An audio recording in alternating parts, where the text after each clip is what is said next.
ఈరోజు తన జీవితంలో జరిగిన కొన్ని సంఘటనల్ని మనతో షేర్ చేసుకోవడానికి మన ముందుకు వస్తున్నారు స్వర్ణ. స్వర్ణ గారు ప్లీజ్.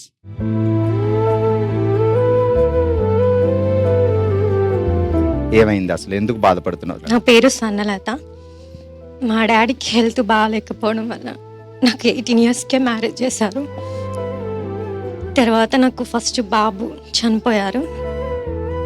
తర్వాత ఇద్దరు. ఒక 12 ఇయర్స్ నేను మా వారితోనే ఉన్నాను. ఫస్ట్ 2 ఇయర్స్ చాలా బాగా చూసుకున్నారు. మిగతా 10 ఇయర్స్ అన్ని కష్టాలే. నాకు అత్తయ్య వాళ్ళ ఇంట్లో అన్ని కష్టాలు పడుతూ అత్తయ్య వాళ్ళ ఇంట్లో ఉండడానికి కారణం నా 2 పిల్లలు. హెల్త్ బాగున్నప్పుడు ఎన్ని కష్టాలైనా భరించుకుంటూ వాళ్ళతో ఉన్నా నేను. ఆ 12 ఇయర్స్ తర్వాత నాకు క్యాన్సర్ కన్ఫర్మ్ అయింది. క్యాన్సర్ కన్ఫర్మ్ అవ్వగానే మా వారు వేరే మ్యారేజ్ చేసుకొని బ్యాంకాక్ వెళ్ళిపోయారు. 4th stage. డాక్టర్స్ వచ్చేసి 45 to 55 lakhs అవుతుంది అన్నారు. మా మమ్మీ వాళ్ళకున్న ఒకే ఇల్లు అమ్మేశారు. మా మామయ్య వాళ్ళు వీలైనంత వరకు ఖర్చు పెట్టారు.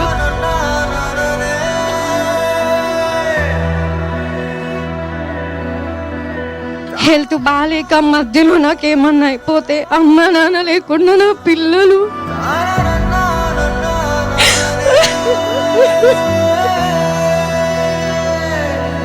3 years 2 years బాగున్నప్పుడు మేము బాగానే ఉన్నాం. మా ఆడపడుచు వచ్చిన తర్వాతనే మాకు అన్ని గొడవలు. ఒక ఆడపిల్లకి కన్న తండ్రి, చేసుకున్న భర్త, ఇద్దరిలో ఏ ఒక్కరు కరెక్ట్ ఉన్నా ఆ అమ్మాయి ఎంత కష్టం వచ్చినా ఎదుర్కొని నిలబడుతుంది. కానీ నాకు నాన్న సపోర్ట్ లేదు, భర్త సపోర్ట్ లేదు. నా పిల్లలకి నాన్న లేడు. ఇప్పుడు నాకేమన్నా అయితే వాళ్ళు అనాథలు కావద్దనేసి నాకు డాక్టర్స్ ఎన్ని రోజులు బ్రతుకుతావో చెప్పలేమన్నారు. సో నువ్వు అలాంటి బాధను కూడా తట్టుకున్నావు అంటే నువ్వు గ్రేట్ మా. పిల్లలు ఏం చదువుకుంటున్నారు? పెద్ద బాబు 8th class, చిన్న బాబు 2nd class. ఇంకోటి ఏంటంటే తనకి దూరంగా ఉన్నా కూడా నేను ఏదైనా ఒక పని చేసుకొని పిల్లలను చూసుకోవాలనుకున్నాను. మమ్మీ వాళ్ళ ఇంట్లో పరిస్థితి బాగాలేక, చేసిన డబ్బులు సరిపోలేక, నేను ఈ ఏజ్లో కూడా నాకు మ్యారేజ్ అయ్యేంత వరకు అసలు నాకు వంట పని కూడా రాదు. నేను వంట మనిషిగా కూడా పనిచేసిన పిల్లల్ని పోషించుకున్నాను. నేను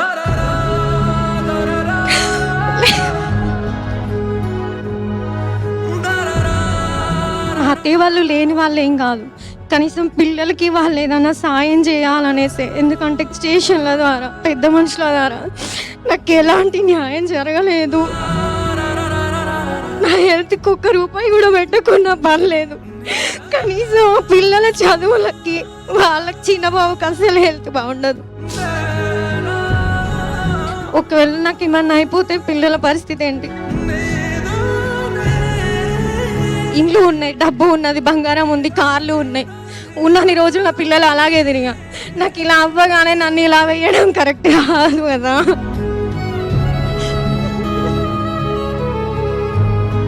నిజం చెప్తున్నా, ఎవ్వరికి ఎలాంటి కష్టం వచ్చిందని మాత్రం అదే ఆలోచిస్తూ బాధపడుతూ ఉంటే మనం ముందుకు వెళ్ళలేం. అలా 18 months నేను రూమ్లో నుండి బయటికి రాలేదు.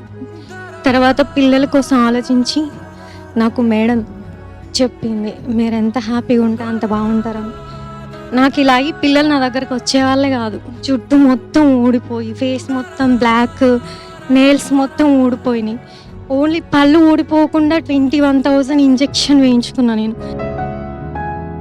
అలా ఖాళీ టైంలో నాకు కొంచెం జుట్టు రావడం స్టార్ట్ కాగానే పిల్లలతో రీల్స్ చేసుకోవడం, ఖాళీ టైంలో డ్యాన్స్ చేయడం, ఇలా సాంగ్స్ వినడం, వీటి మీదనే ఫోకస్ చేసిన నేను. అసలు నాకు ఈ జబ్బు వచ్చిన విషయం నేను ఎప్పుడు ఆలోచించలేదు. సో మనకి సహాయం చేసే వాళ్ళు ఎలానో ఉన్నారు, చేయని వాళ్ళు పోనీ, చేసిన వాళ్ళు వస్తారు. బట్ నువ్వైతే స్ట్రాంగ్గా ఉండు, హ్యాపీగా ఉండు. సో పుట్టింటికి వచ్చావు, నీ తమ్ముడుగా లేకపోతే నీ అన్నయ్యగా, నా చెల్లెలుగా నువ్వు వచ్చావు కాబట్టి సో నేను హ్యాపీగా నవ్వుతూ పంపించాలి. ఇంక అస్సలు ఆడవద్దు, నువ్వు ఇలానే ఉండు.